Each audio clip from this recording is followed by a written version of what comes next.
Tu sei il Cristo, il Figlio del Dio vivente. Quest'oggi e in questo luogo bisogna che di nuovo siano pronunciate ed ascoltate le stesse parole.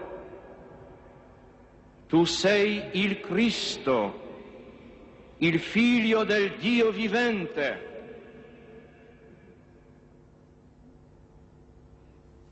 Sì, fratelli e figli, prima di tutto queste parole.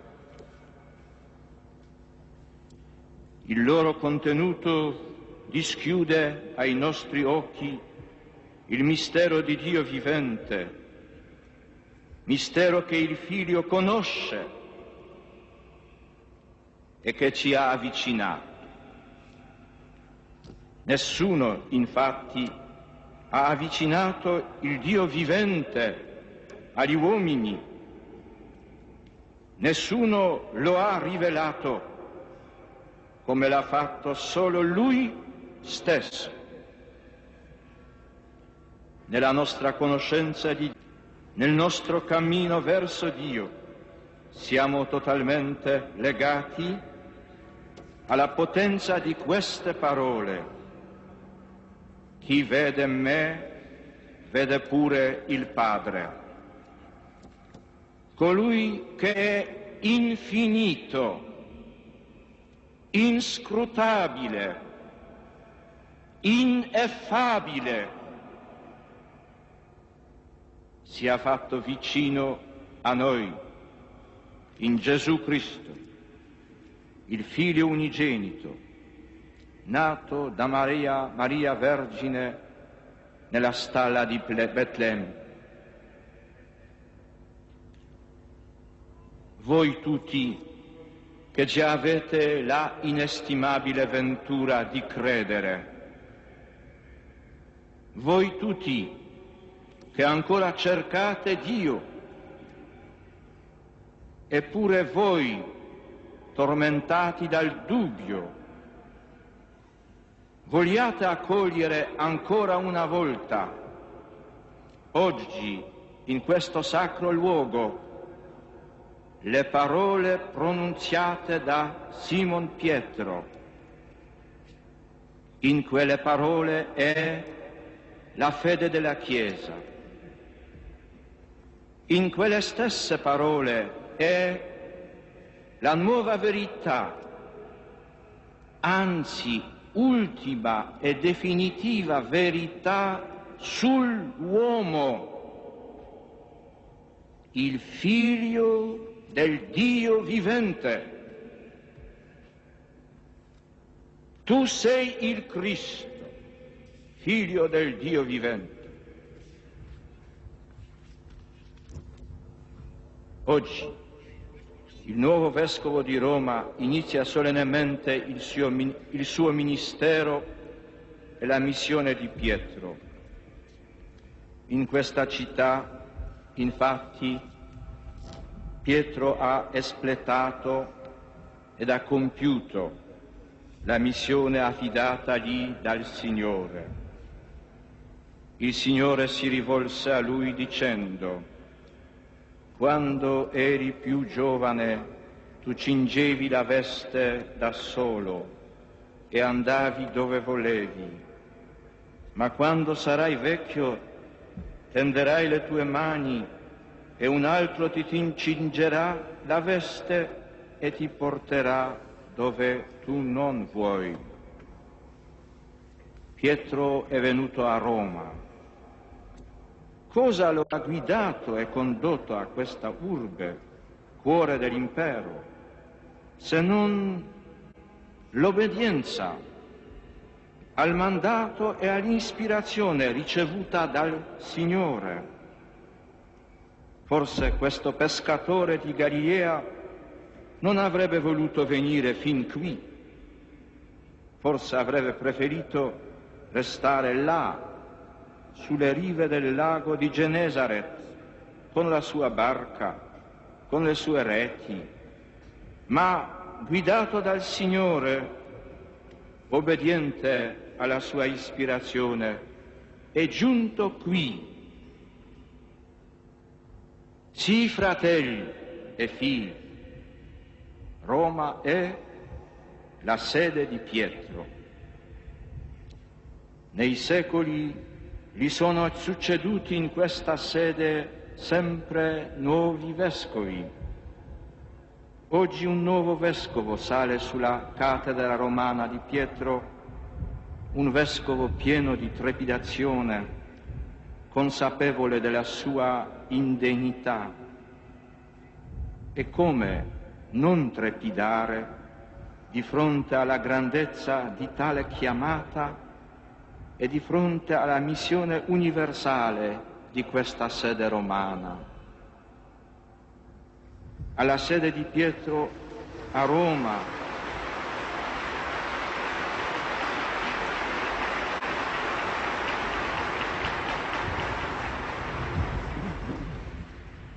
alla sede di Pietro a Roma sale oggi un vescovo che non è romano.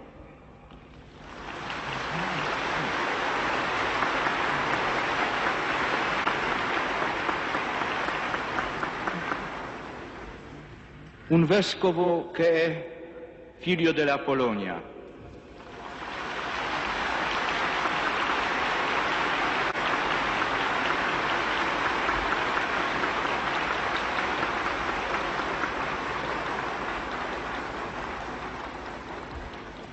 Ma da questo momento diventa pure lui romano.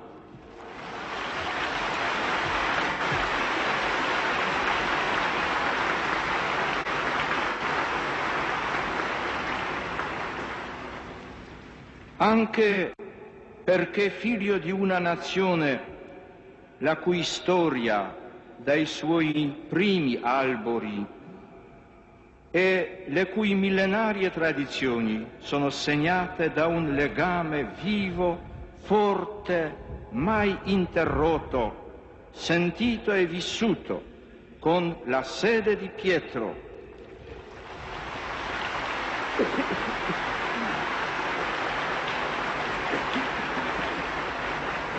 Una nazione che a questa sede di Roma è rimasta sempre fedele.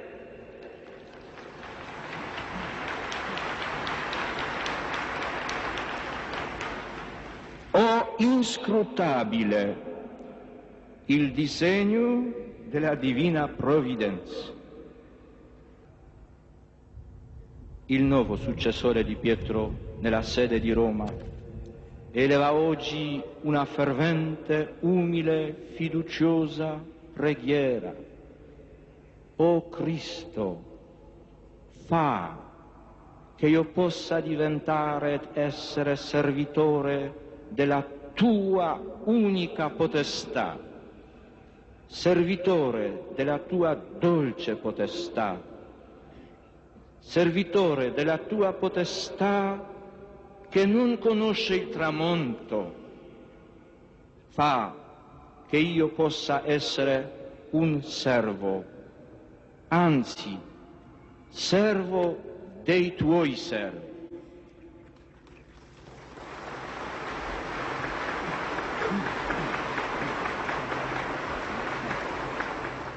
Fratelli e sorelle, non abbiate paura di accogliere Cristo e di accettare la sua potestà. Aiutate il Papa e tutti quanti vogliono servire Cristo e con la potestà di Cristo servire l'uomo e l'umanità intera. Non abbiate paura, aprite, anzi spalancate le porte a Cristo, alla sua salvatrice potestà. Aprite i confini degli stati, i sistemi economici come quelli politici, i vasti campi di cultura, di civiltà, di sviluppo. Non abbiate paura.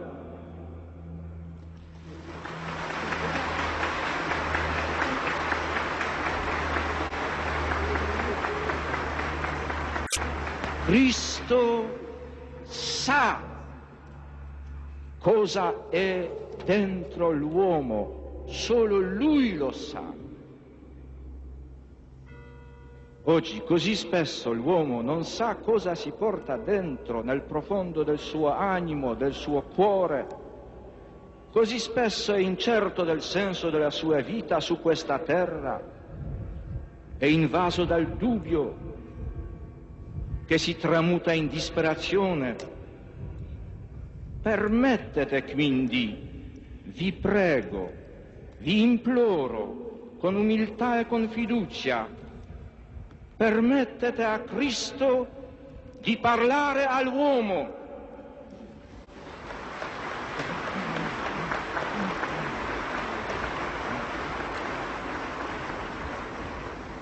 Solo Lui ha parole di vita, sì, di vita eterna.